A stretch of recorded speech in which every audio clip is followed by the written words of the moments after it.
কথাই বলা হচ্ছে এখানে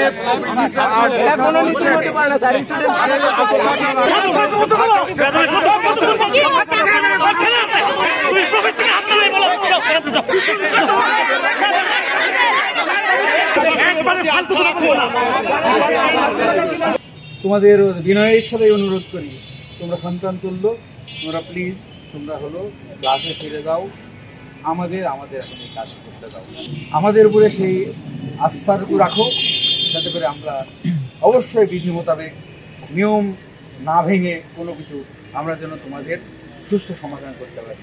কিন্তু অবশ্যই সেখানে একটি অনুরোধ করব যে বিশ্ববিদ্যালয়ের কোনো বিধি ভঙ্গ করার অনুরোধ কেউ করবা না, সে যেই হোক, আমি হই তুমি হই, কারণ আমরা সকলে কিন্তু প্রতিজ্ঞা করেছি যে বিশ্ববিদ্যালয়ের বিধিকে সমুন্নত রাখবো। কিন্তু আমরা দীর্ঘক্ষণ ধরে ধৈর্য সহকারে সকলের সাথেই অপেক্ষা করলাম, দেখলাম যে সেটি হলো কোনো হলো না। এখন আমাদের হলো প্রশাসনের তরফ থেকে যে কাজটি হলো তার এর সুনির্দিষ্ট কারণ উদ্ভাবন করা, যে তোমরা যে অভিযোগগুলি করেছো কিংবা তোমাদের যেটা আবহাওয়া সেগুলি হলো সুনির্দিষ্ট কারণ আমাদের জানা, কারণ তোমাদের পরিবারে ঘটেছে একমাত্র তোমাদেরই জানার কথা, যেগুলি আমরা ওর ভিতরে নাক গলাতে পারি না। আর পরীক্ষার ভিতরে প্রশাসন কখনো নাক গলানোর ক্ষমতা, তোমরা যদি না জানো তাহলে তোমরা হলো আমাদের ৭৩ সালে অ্যাক্ট করে দেখতে পারো। আর যদি ওইটা কখনো ঘটে তাহলে এর অনেক কিছু ঘটবে যা তোমরা সহ্য করতে পারবো না, আমরা সহ্য করতে পারবো না। তারা যে দাবিগুলো করছে তাদের প্রতি আমরা অবশ্যই কী বলবো যে তাদের দাবির প্রতি আমাদের একটা প্রশাসনের পক্ষ থেকে একটা আমরা চাচ্ছি যে এটা সমাধান হোক, এবং সেটা অবশ্যই ডিপার্টমেন্টের শিক্ষকদের বা ডিপার্টমেন্টের একাডেমিক কমিটির মাধ্যম দিয়ে আর কি। এবং সেই মেসেজটা আমাদের প্রশাসন তাদেরকে ডেকেছিল শিক্ষকদেরকে, এবং বলেছে আপনারা আপনাদের ছাত্রদেরকে নিয়ে গিয়ে তাদের কথা শোনেন, তাদের নিয়ে আপনারা বসেন এবং তাদের বিষয়গুলো আপনারা সমাধান করেন। ভিসি স্যার বলেছেন ডিপার্টমেন্টের শিক্ষকদের মাধ্যম দিয়ে তোমরা ডিপার্টমেন্ট পেয়ে যাও, তারপর পরবর্তী দিকগুলোতে সেটা দেখা হবে আর কি। আর যদি তারা যদি এটাকে না মানতে চায় তাহলে আমাদের ডিপার্টমেন্টে কী ঘটেছে সেটা তদন্ত কমিটির মাধ্যমে সমাধান করতে হবে আর কি। শিক্ষকের রুমে তালা মেরিয়ে এটা সমাধান হবে না, ঠিক আছে? সমাধানটা হতে হবে অবশ্যই আলোচনা সাপেক্ষে। একটা সেমিস্টারের ফল বিপর্যয় ঘটেছে এমন হতে পারে যে পরে সেমিস্টার সেটা ভালো হতে পারতো, আমরা সেই জায়গায় কথা বলছি আর কি।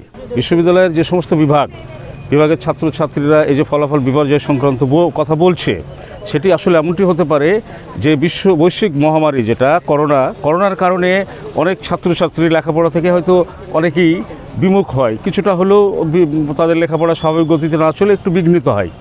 আমার মনে হয় সম্ভবত এইসব কারণে কিছুটা হয়তো ফলাফল বিঘ্নিত হতে পারে। মাননীয় উপাচার্য মহোদয় এইসব বিষয়ে যথেষ্ট দেখাশোনা করছেন, দেখভাল করছেন, এবং তিনি ইতিমধ্যে বিভিন্ন পর্যায়ে আলাপ আলোচনা করছেন যাতে করে এই সমস্ত ফলাফল বিপর্যয় বা যে সেশন জ্যাম ইত্যাদি যেটা করোনার কারণে কিছুটা হয়তো কোনো ডিপার্টমেন্টে হয়েছে সেগুলো যাতে লাঘব করা যায়।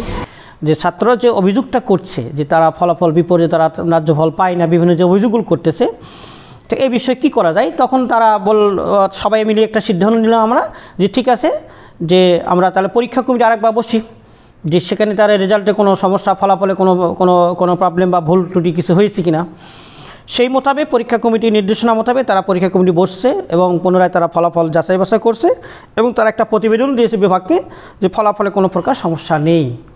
তাদেরকে বোঝানোর চেষ্টা করা হচ্ছে যে বাবা রেজাল্ট যেটা হয়েছে অর্ডিন্যান্স অনুযায়ী এইটা তোমরা মেনে নাও।